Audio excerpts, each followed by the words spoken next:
Olá pessoal, bem-vindos ao nosso canal. Hoje, vamos mergulhar em um dos movimentos mais polêmicos e visualmente impactantes da arquitetura recente: o desconstrutivismo. Se você já viu aqueles prédios que parecem ter sido torcidos, quebrados e remontados de uma forma totalmente nova, você sabe do que estou falando. Mas o que exatamente é essa arquitetura que desafia a gravidade e as nossas noções de estabilidade? O desconstrutivismo surgiu no final do século XX, não apenas como um estilo, mas como uma verdadeira provocação. Ele olhou para a ordem e a geometria pura do modernismo e perguntou: e se a gente quebrasse tudo? A ideia era desestabilizar as formas retas, fraturar os volumes e criar uma tensão dinâmica. Em um projeto desconstrutivista, o conflito entre as partes não é um erro, é a própria poesia da construção. Pense em paredes inclinadas, volumes que se cruzam e fachadas que parecem se rasgar. É a arquitetura do movimento, da instabilidade calculada. Para entender a alma do desconstrutivismo, precisamos falar de filosofia. O movimento bebeu muito na fonte do filósofo Jacques Derrida e sua ideia de desconstrução. Calma, não é tão complicado quanto parece. A ideia é questionar hierarquias e significados fixos.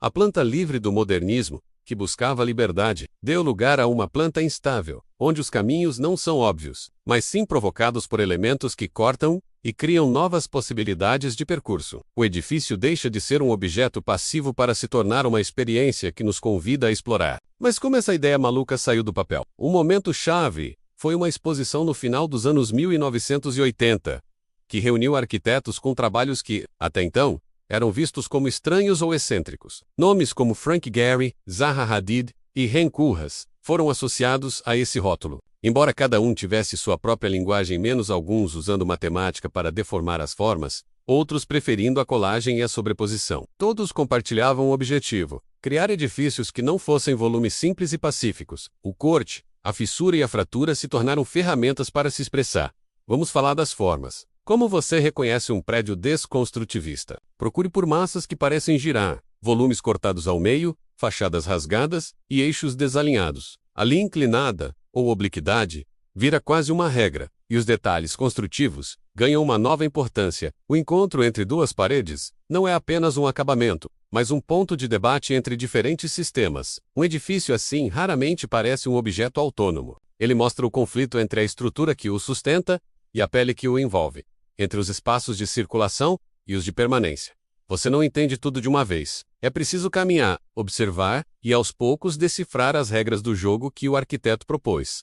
E na cidade, como esses prédios se comportam? O desconstrutivismo tem uma sensibilidade especial para a metrópole moderna, com seus vazios, suas sobras e suas paisagens fragmentadas. Em vez de tentar esconder essas fraturas com uma fachada bonita e unificada, muitos projetos escolhem expor essas irregularidades, incorporando-as em sua própria linguagem. O edifício passa a ser um comentário sobre a realidade caótica do entorno. Cada rasgo ou dobra na fachada pode ser uma resposta a uma rua barulhenta, a um terreno difícil ou a uma memória histórica do lugar. O prédio deixa de ser uma figura isolada e se torna um agente que cria novas relações com a cidade. Toda essa liberdade formal não seria possível sem a tecnologia. As geometrias complexas do desconstrutivismo foram impulsionadas pela modelagem digital. Softwares de computador permitem parametrizar as formas, simular as estruturas e detalhar envelopes complexos que seriam impossíveis de calcular à mão.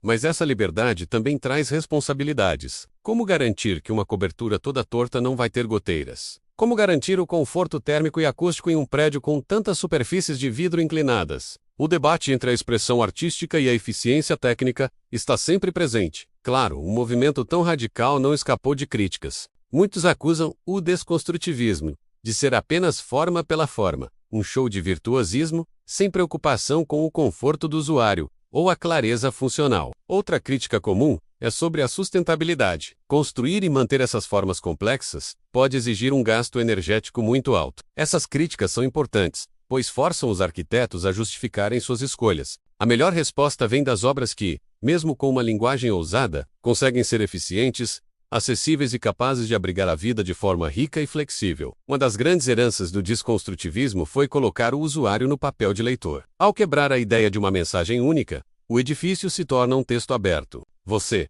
ao percorrer o espaço, se torna um intérprete ativo, descobrindo cantos, hesitando em um corredor, criando seus próprios significados. Isso muda tudo no ensino da arquitetura. A régua e o esquadro deram lugar a softwares e algoritmos. Mas mais importante, consolidou-se uma cultura de experimentar, de criar protótipos, de testar hipóteses, desmontar para entender, recompor para tester. A desconstrução, aqui, não é caos, mas método. Então, o desconstrutivismo foi só uma moda que passou? Definitivamente, não. Sua influência vai muito além da aparência dos prédios. Ele nos ensinou que a arquitetura pode abraçar contradições de forma produtiva. Muitas obras hoje, que nem parecem desconstrutivistas, usam lições aprendidas com o movimento, como a sobreposição de sistemas e o deslocamento intencional de elementos, para criar espaços mais dinâmicos. Ele funcionou como um antídoto contra a monotonia e a rigidez excessiva, ampliando o repertório dos arquitetos para lidar com os problemas complexos do nosso tempo. No fim das contas, o desconstrutivismo é mais uma atitude do que um estilo. É uma disposição para analisar criticamente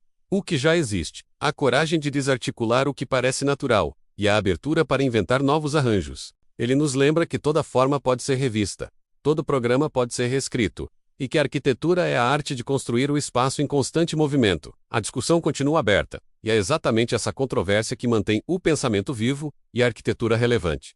E você, o que acha do desconstrutivismo? Deixe sua opinião aqui nos comentários. Se você gostou de explorar esse universo da arquitetura com a gente, não se esqueça de curtir o vídeo e se inscrever no canal para mais conteúdo como este. Obrigado por assistir e até a próxima.